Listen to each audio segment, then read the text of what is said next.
Hi everyone, welcome back to the second segment of episode 118 of Sold with Updike Pugh. And today we are going to talk about a 2021 market outlook. Yep, we got a lot going on and it's really good. It really is. You know, one of the great things about working for a company like this is you have these really great thought leaders at the top of the pyramid. And we have a really wonderful CEO named Chris Kelly. It's been on the show a couple of times. And Chris really knows how to boil things down and make them so easy for people to understand. And so he put together a presentation that is on the Ebby Halliday, Dave Perry Miller Facebook page that just kind of goes into more detail about what we're going to share with you. If you want to see it, that link is going to be in the comments below. Certainly go take a look at it. But we thought we'd hit the high points today. Yep. And one of the things that Chris started off was he started talking about lead indicator or lead measures that they take a look at. And one of the big ones that they looked at and saw that were really trending in the right direction were the number of showings that had happened. So they went back and looked when the first, I guess, when they began the lockdown and how everything really just began to ratchet down. And they're comparing it to 2019, which happened before, and how everything is now just really outpacing even 2020 and 2019 on showings.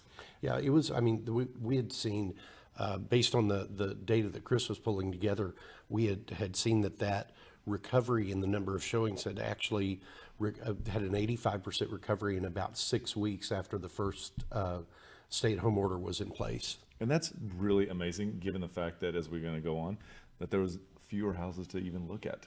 So really a healthy number of showings happening all across the board. Yep. And I would say that they're happening at all price points. So it's not just happening at the entry level at, $250, and it's not just at the luxury level of $1+ million. It's kind of the whole board. And there was a really interesting aspect that he put on this, and he used a word called exurb, which I'd never heard before, and it makes a lot of sense. And we were joking about, we wonder if he made it up or if it really is Chris, a real if you're word. watching, that's what he said. He goes, "Did he make that up?" And I was like, "It's got a definition. I don't know." But it was, but it's really talking about the areas of growth that are even beyond the suburban markets, right. And he put together the our core county data, talking about Denton County, Dallas County, Tarrant County, and Collin County.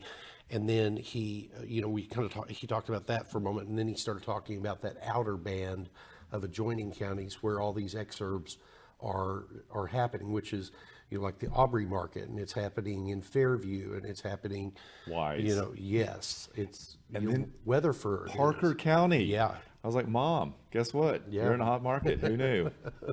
So anyway, we're seeing that growth happen farther out, and a lot of it, that one of the other really interesting points he brings up is talking about the number of people that are working from home. Yep.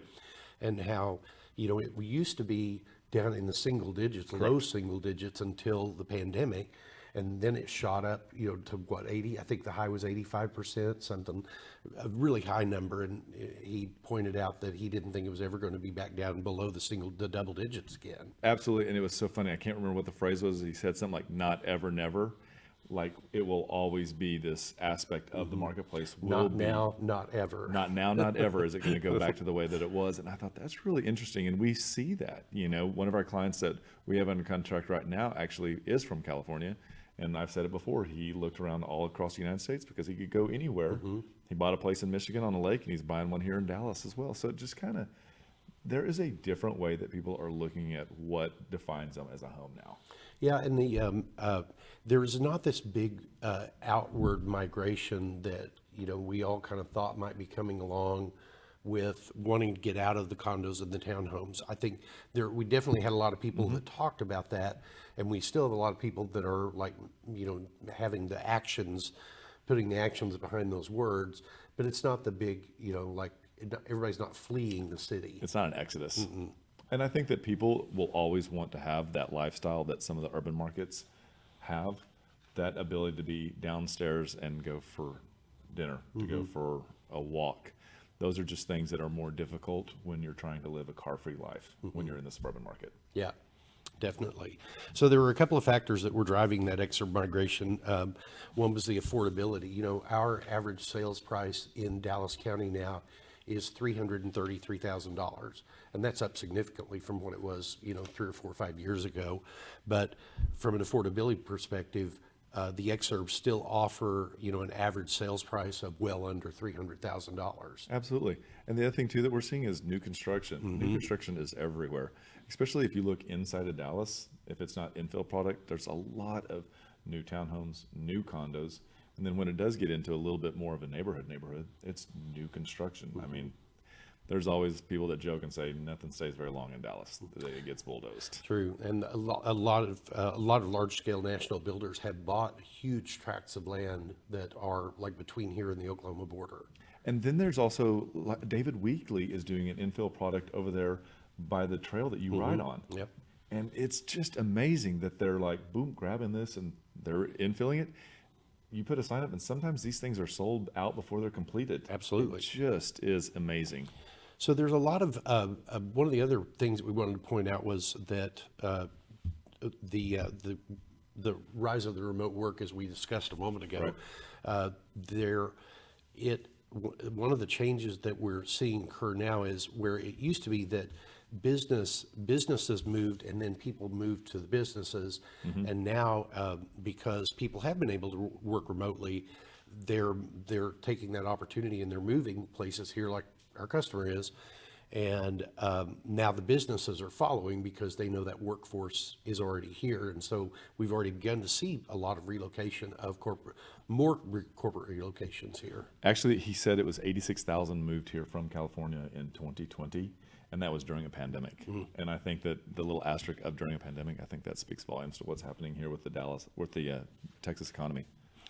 So moving on to just some of the economy and the market numbers, I'm going to kind of bounce through some numbers real quick here, just because I don't want to get bogged down in them. But the forecast for 2020 in GDP growth is a negative 2.7.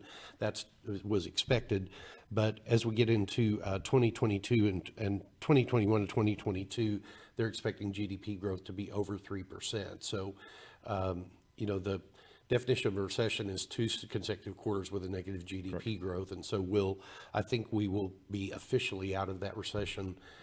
You never know you're in it or out of it until after it's over. So it's a quarter after it's done that you find out. So I think we'll find after the end of first quarter we're either out of it now or by the end of second quarter, certainly.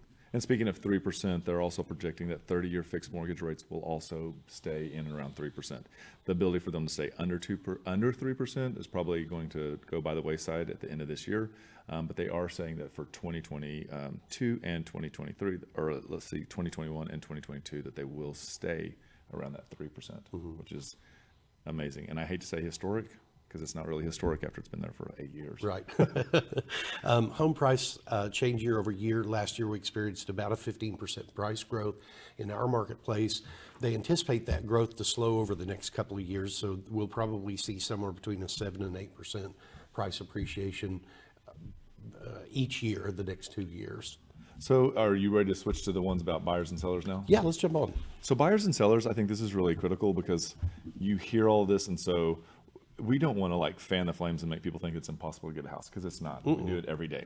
But there are some things that talk about, let's say, sellers at the beginning. I think that one of the things that is critical, and we see it all the time, is that there is not a lot of greed left in the market. Appreciation based on calculations and numbers is acceptable. But to throw a willy-nilly number out there, it doesn't work that well. I think that we have smart buyers in the marketplace, and agents are really focusing now. And so something may be amazing, but if it's really overpriced, it just it sits, Yes, it languishes. And we can see this because we can see price reductions. And so that's when something's not quite priced right. That being said, when someone does hit that sweet spot, and both a buyer and a buyer's agent see the value in it, that's when they get those multiple offers. And he pointed out that to be mindful of the market and to price accordingly, and that rings true to us all the time. It really does. And one of the points that was made was to not fall in, as a seller, don't fall into the trap of thinking you don't have to prepare your house for the market. True. Because we see it all the time where people are willing to continue to pay record prices for houses that are completely done and complete and well done. Yes. But we also see houses where buyers walk in and, maybe the kitchen wasn't renovated, in the last 20 years or so, and they kind of focus on that one thing. The rest of the house may just be drop dead gorgeous, Right. but they focus on that one thing, and nobody's got the time to go through that right now. It is an interesting thing. So yes, houses must be on the market. They must be really ready to show. The other thing too is don't wait for that unicorn. Right.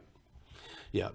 Staging, pricing strategy, photography, virtual tours, all of that is still critically important. We have a vacant townhome that we just met a stager at yesterday that we think this thing's going to fly off the market, but we want to have it ready. We want it shot. We want it to look right. It's just like dating. You only have one chance to make a first impression. That's kind of the motto. So going over to the buyers. Yeah, jump to the buyers. It's so important right now to get all of your ducks in a row. And by ducks in a row, it is being in front of a lender that is within the market, that is knowledgeable, that has the reputation and a company that backs it. It's so important. The credibility of a buyer's lender in being selected as the one to negotiate with is absolutely critical today. And people are like, really? And I'm like, it really is, because if the agent has had a bad transaction with a lender, that carries forward. If they've had a great one, it also does. And so it's not so much that the seller is going to know your lender, it's the seller's agent is going to know your lender. Yes. And so we're really talking to that. And it is that full package. If there's two perfect offers placed down and they don't know this lender, but they know yours, guess who's getting chosen? And then also be prepared to go ahead and reach out to us if you are going to start looking for a home. Even if you're a couple of years away, don't worry about reaching out. I mean, feel free to reach out to us, because we talk to some people that we may not work with for a year or a year and a half. I mean, we may start, Right. but it might be a year and a half before they actually buy a house. And we're completely fine with that. But there are a couple of different online tools that you'll want to get set up with. We have some tools that we'll want to set you up with. And it's really the combination of all those that gets the information to you the fastest, and sometimes gets it to you before others in the marketplace. And I think that's really critical, because so many of these websites out there that consumers have become kind of used to using as a default, they actually make money by selling leads to other agents. And in order to sell leads, they need inventory. So if the market keeps flipping over really fast, there's not as much inventory. So what do? They throttle back on changing the actual status of a piece of property. So by the time you send it to me and you're like, this is the one I want to see, I'm like, that's been under contract. Been in contract for a week. So we like to set you up with a portal that'll actually, or an app that actually gives you real-time information. You can do that really quickly. The other thing too, I think this is a really kind of like piece of information to make you feel better, but your first property may not be the property that you get, and just be ready to make multiple offers on properties. Right. So, and to us, it is part of the process right now. It's fine. We may make half a dozen offers on something before you actually get something under contract that you're going to close on, because properties have different values to different people. If it's a perfect house for someone and it meets all of their check boxes and it's in the absolute best location, they're going to pay top dollar for that. Where somebody else looking at that same property, it might not quite be in the location they want, and therefore it's not quite as valuable to them. So, but that's the way you learn what the market will do and what it'll bring. yep. And so do we want to hit the tailwinds and the headwinds heading up on the market? Yep. Tailwind, strong economic recovery, especially in North Texas, where we have continued job growth. The recovery from the unemployment that we've had over the last 9 months, we are only within about 10 million jobs of being back to the employment levels that we were pre-pandemic. So we're 10 million is a lot of jobs, but it's this is not 2007, 8, 9, 10, 11, 12. Buyer demand remains high. Historically low interest rates. I think we've been saying that for and people have greater flexibility in where to choose to buy because of all the remote employment that's going to continue on into the future. Yep. And so some of the bigger headwinds that we're going to see is we're going to see constrained inventory, and that's both in pre-owned and new construction. They just kind of, those are cycles in and of themselves, where one begins to deplete it takes the other one, and so it just kind of is this never-ending cycle.